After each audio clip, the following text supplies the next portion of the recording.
Hi everyone, welcome back to Caprine Cottage. My name is Anne and today we're in my studio space.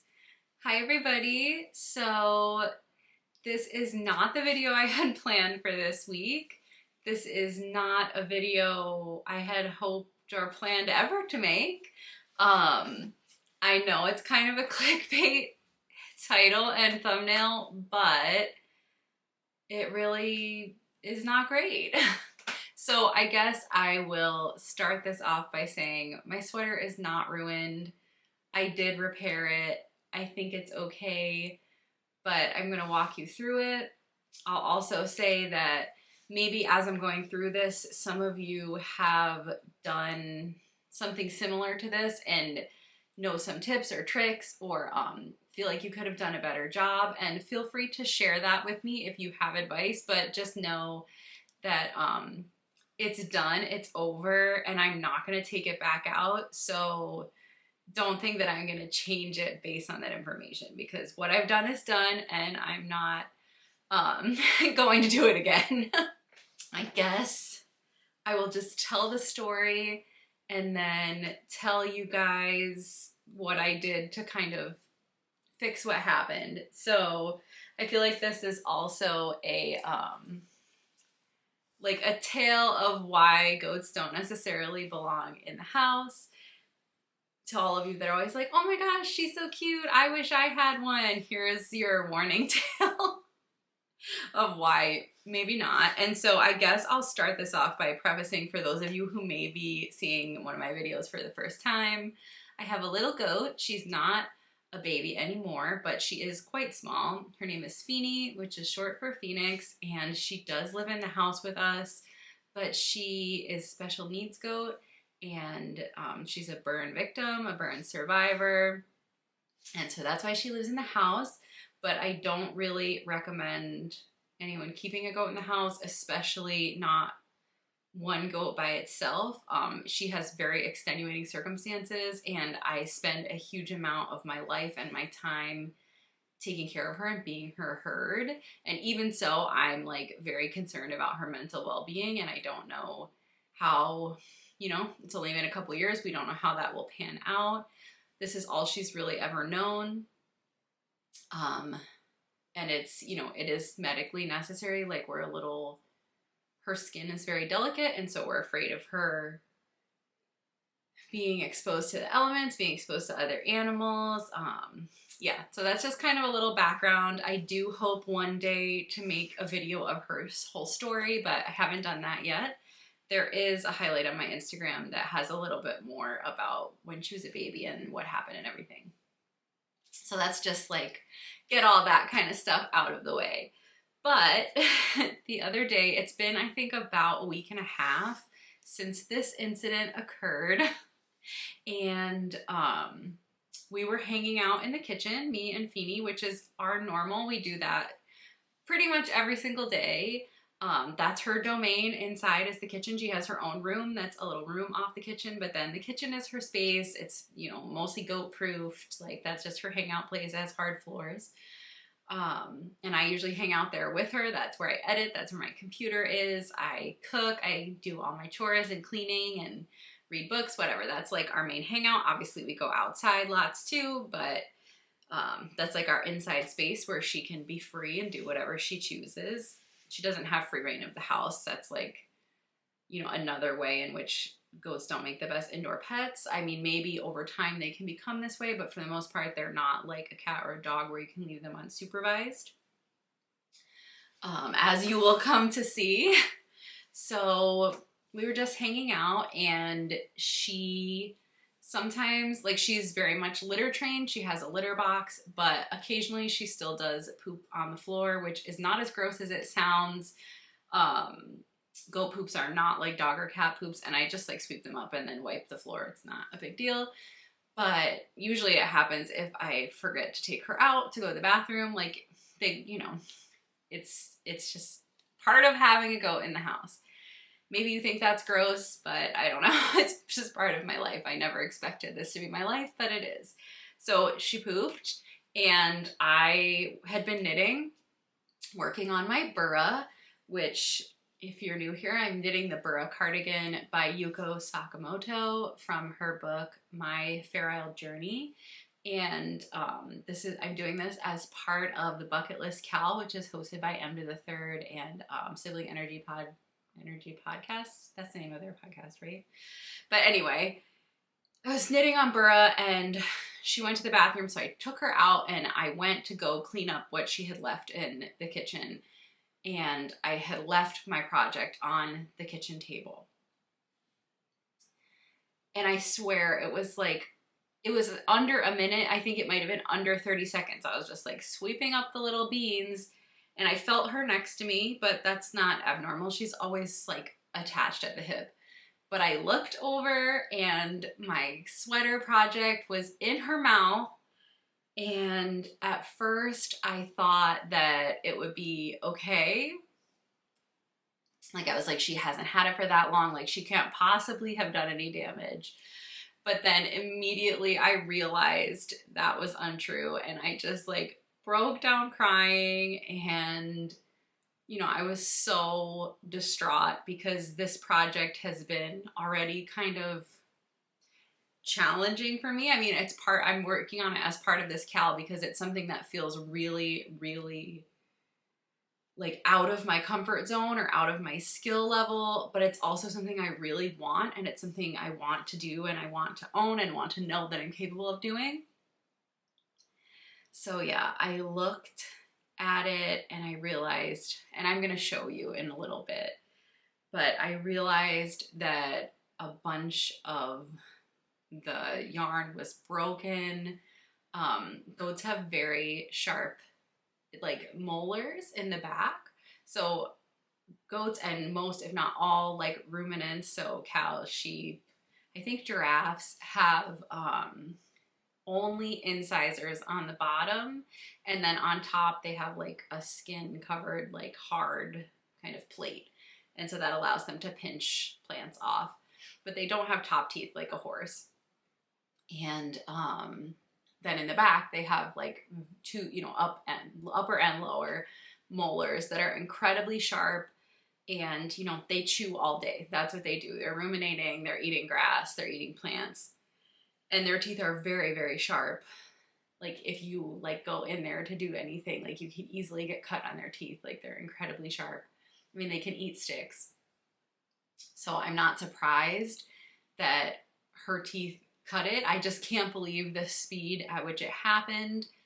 Like generally, unless a goat gets something to those back teeth, it takes a minute for them to like really do damage, but she just sucked it right in.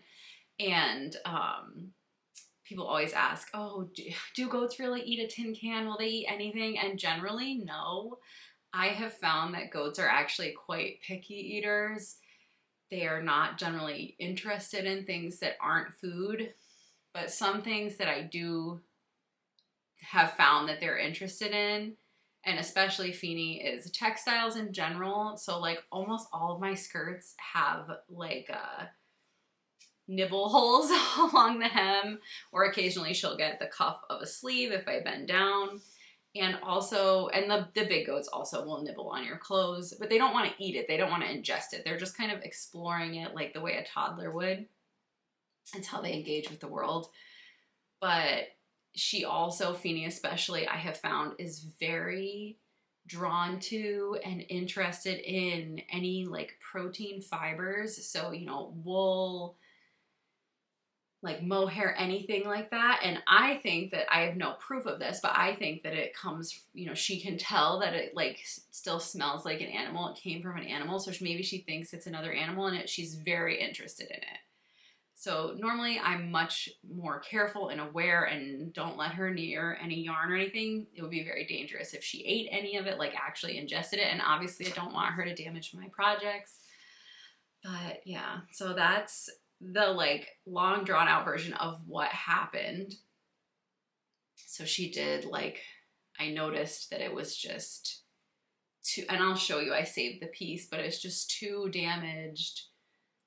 And I don't really know how to fix something like that on a hem edge without doing what I did, which is to put in a needle and then remove the damaged piece and knit the opposite direction. So this garment is made bottom up. So I took out from the row, well, that was part of it too. So I also did, you know, I have never done this before. I know that it's possible, and it's actually a skill that I'm very interested in improving and trying again and getting better at, because I have some like thrifted sweaters and cardigans that are longer than I would like them to be. I always wear something cropped because I often wear high-waisted skirts or dresses, and I feel that a longer over layer often cuts me in a weird place. So I have some sweaters that I would like to shorten, and so this is a great way to learn how to do that. Maybe not the way I would have wanted to go about it. I also probably wasn't thinking very clearly in the moment. I was very upset, and but I also knew that if I didn't start the repair right away, that I would just push it to the side and I would never work on it again, because I just could tell, like I could feel it inside myself that it would become too overwhelming, like an abstract, overwhelming thing, if I didn't just immediately start trying to fix it. So yeah, it's a skill I've wanted to have, but I couldn't really find anything about doing it in color work. And I knew that because you switch directions, and obviously circular knitting is a spiral, that it would be shifted a little bit. Like, because you're now going the other way, you're like half a stitch off. Maybe someone knows how, it's like a jog. Maybe someone knows how to make that not happen. It's too late now, but if you do know that, I would be very willing to hear about it in case I have to do something like this ever again. I think this is also a good skill to have because obviously the hems of things wear the fastest, like the hem or the cuffs. So it's a great skill to be able to replace those on a garment you've made. But anyway, I looked up some videos and I felt like I could do it. Between each motif, there are, there are single rows that are one color, like they're just the red. And so I was hoping that I could pull, you know, put my needle in to one of those rows.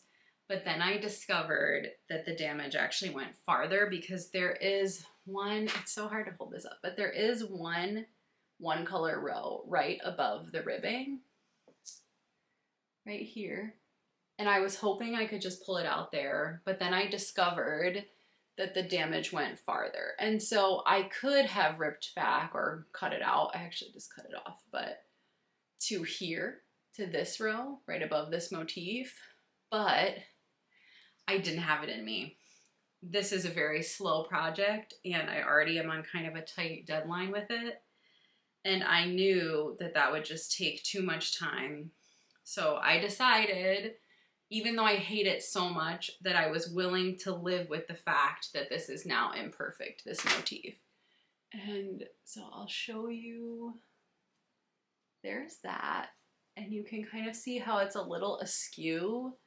And then this is how that motif should look. And so there you can, it's hard to show at the same time in a way that you can see it. But you can see it's slightly different. I will notice this, but I assume it's a very busy pattern. It's right at the bottom. I assume no one else will notice it. And I'm really trying to just live with it and be proud of myself that I was able to fix it. So yeah, I put the needle in and then I unstitched and then I just knitted in the color work pattern going the opposite way on the chart. And then I did the ribbing again. It's 2-color ribbing. And then, yeah, and then I just chose a stretchy knitted cast off, which I will make sure to, I'm gonna look it up right now because of course I keep forgetting. So the bind off is called Lori's Twisty Bind Off. And I'll make sure the video that I use is in the description box of this.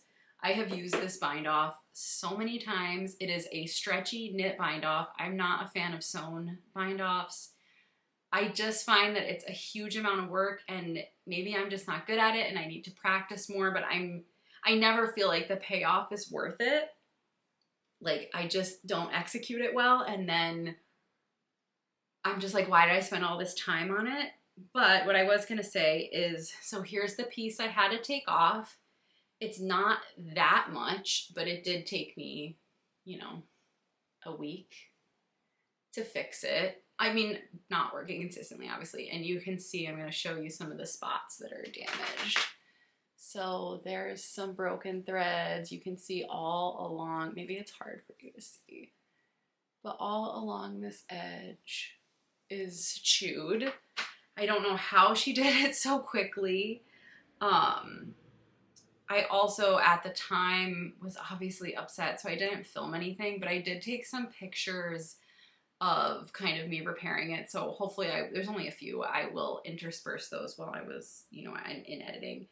But what I was getting to was, in a way, I'm sort of happy because I really prefer how this bind off edge looks compared to this cast on edge. It's very minor, but I personally feel like this cast on edge sort of has this like ripply effect to it, and maybe that was some kind of, you know, I think it's a knit cast on, and maybe it just was me not doing the greatest job, but I actually think this bind off looks neater. I love this bind off. I can't remember what project I discovered it on, but the thing that's great about it is that it's very stretchy, but it doesn't flare out. The woman whose video I use, she uses it for toe-up socks, and it's very easy, and it really is so stretchy. Like, it stretches so much. So yeah, that's sort of the saga of this whole thing, but I'm finally back to essentially the place where I started when it happened. It does feel like a setback, but at the same time, at least now I fixed it and I feel like I can move forward. I didn't allow it to like break me, so to speak. I didn't allow it to stagnate my project, which I think was a smart move because it was even hard for me to like make it happen because the whole time I was just so kind of bummed when I was fixing it. But now, you know, it's back to how it was. I just felt like I should share this story because I have heard other people like have commented in the past and said things like that they really like to see the process of things. They really like to see imperfections or fails. Not that this is a fail, but it was definitely a learning experience. And kind of a little setback that just took me time to fix. And also maybe someone will learn from this. Maybe someone will feel some sense of camaraderie or have some advice for me. Like I said, it is done, so it's over, but it's never a bad idea to learn something new. Yeah. So that's sort of like why I chose to make this. And I do like the idea of just documenting all of the little steps, and it does feel like I can make forward motion again. And now that I fixed it, I do actually finally feel motivated to start working on it again. Like, it feels good again, like the energy shifted. And that's really nice to me. I also think this is a good reminder and a good practice in not taking yourself so seriously and not being such a perfectionist, which is definitely one of my largest struggles in my life. It's something I'm constantly like learning to reassess and tone down. I think it's also sort of like a superpower. It allows me to do certain things, but it also can be debilitating. And I'm really proud of myself for not allowing my perceived, the perceived imperfection in this to stop me from doing the project. Because in the past, I would have probably just like given up or pulled more out so that it could be perfect.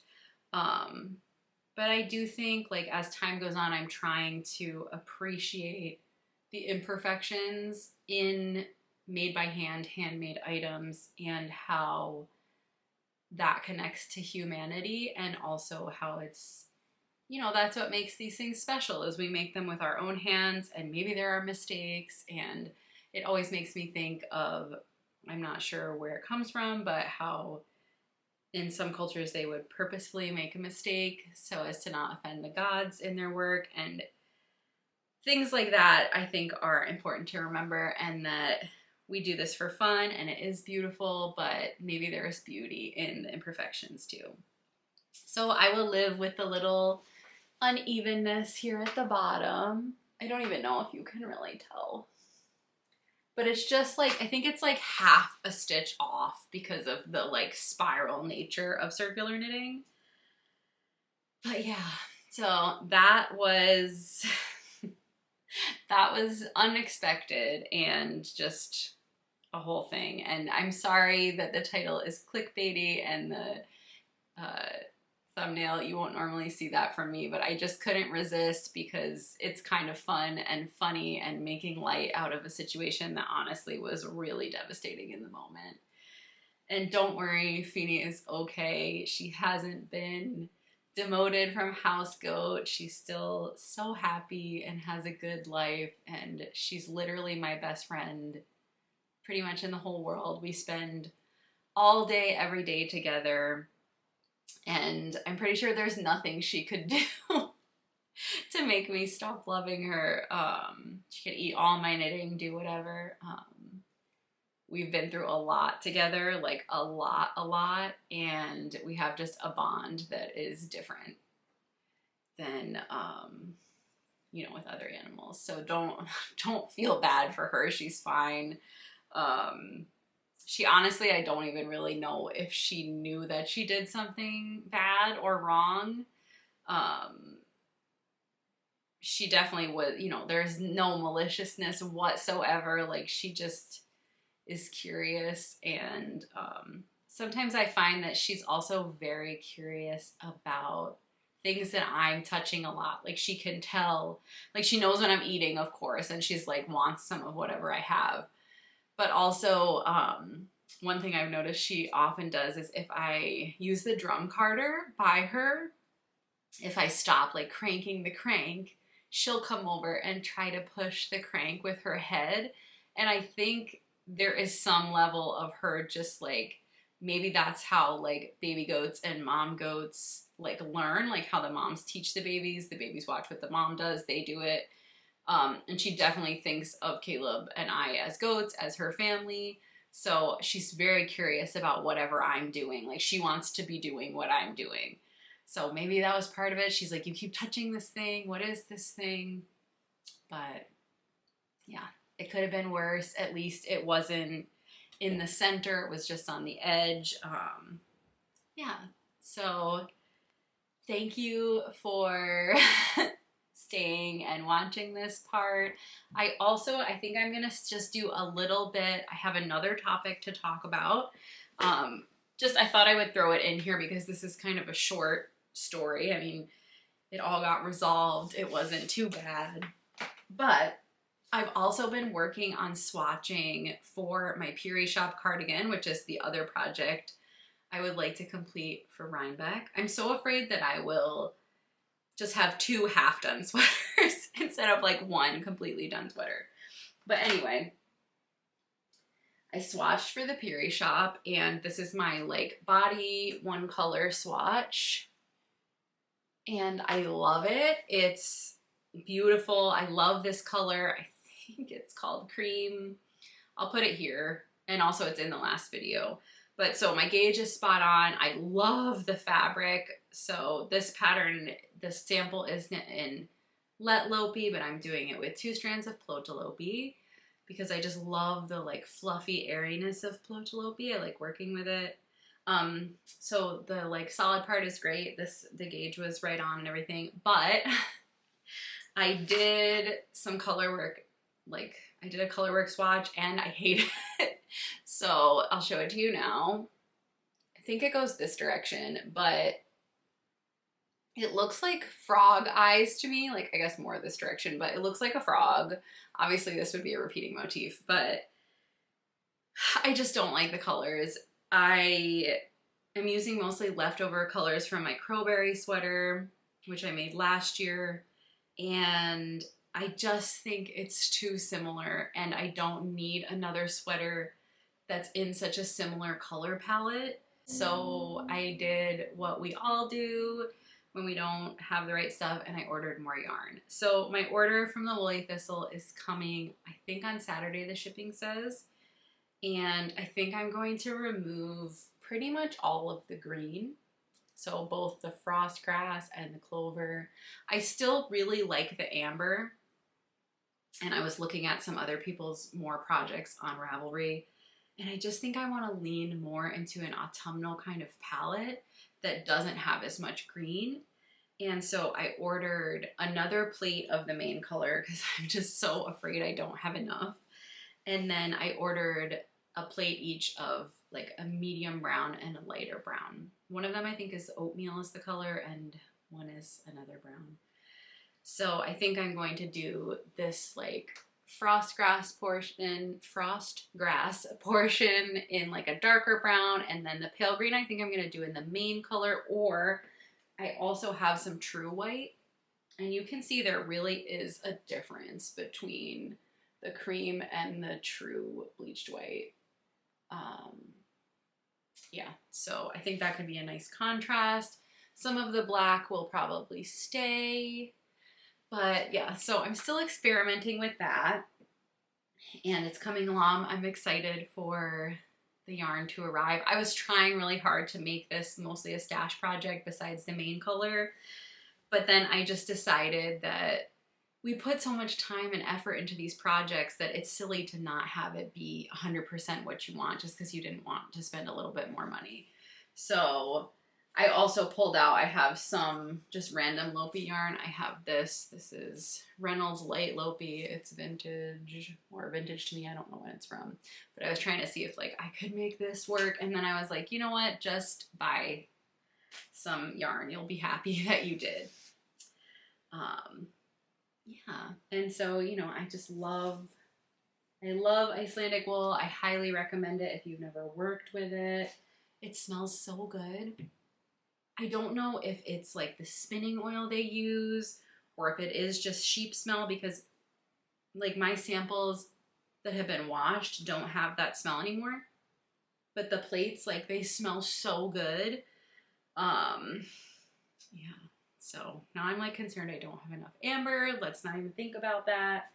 It's gonna be the project that never ends. But I thought I would just give you a little update on that and what's going on with that. I also ordered some other yarn, which I'm not going to tell you about just yet, but I will tell you that it's part of, I think I'm going to plan a cal for after Rhinebeck. It'll be like a post Rhinebeck, like Thanksgiving autumnal kind of knit along, and I've never done anything like, I've never hosted anything like this before, and I still have to reach out to some other parties to see if I can get us some prizes. I obviously will also, if that doesn't work, or if it does work, I will donate some prizes myself. But other than that, is there something you guys like to see in cals? I know some of you have said before that you don't participate. That's fine. I very rarely do too, but I really want to knit this, and I would love to knit it with other people. I also, it seems like a pattern that would be attainable for many like skill levels. Yeah, so I'm sure many people are going to say we would love a community or a Discord channel. And I'm not going to say a hard no on that, but I will say that I don't know anything about how to do that. I think that YouTube may now have a community function that I could activate, so that might be an option. I don't really like the idea of running a Discord. It's just another thing that I feel like I will not keep up with very well.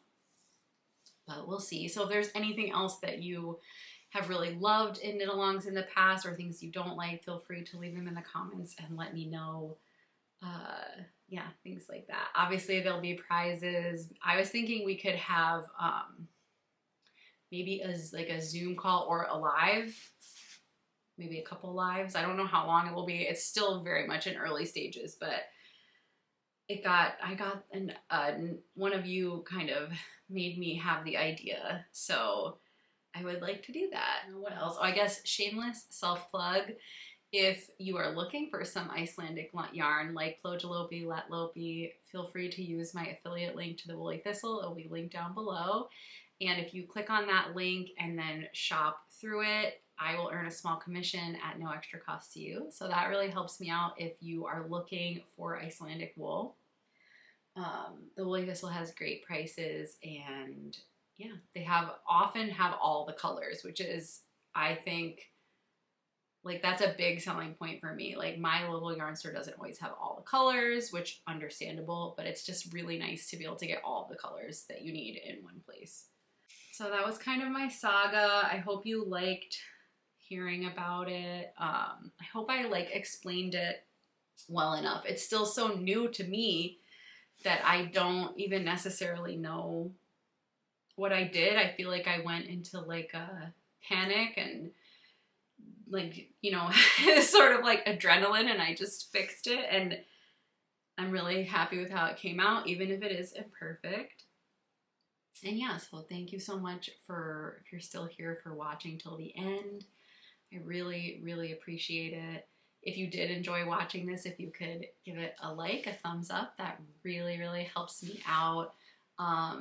If you are not currently subscribed, consider subscribing. If you like knitting content, fiber arts content, cottagecore, homesteady kind of stuff, then I think you'd really like it here. And so I post pretty much every other week now. Sometimes a little bit more, but I really do feel like I'm getting into the groove of every other week really working for me.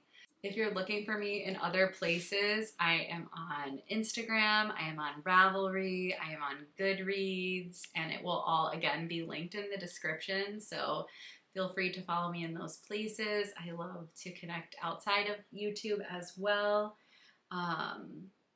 Yeah, and I think that is all I have for you today. Thank you for joining me, and I really appreciate each and every one of you, and we'll talk soon.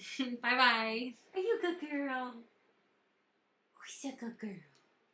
Is it you? Hi. I still love you, right? Yes, still love you.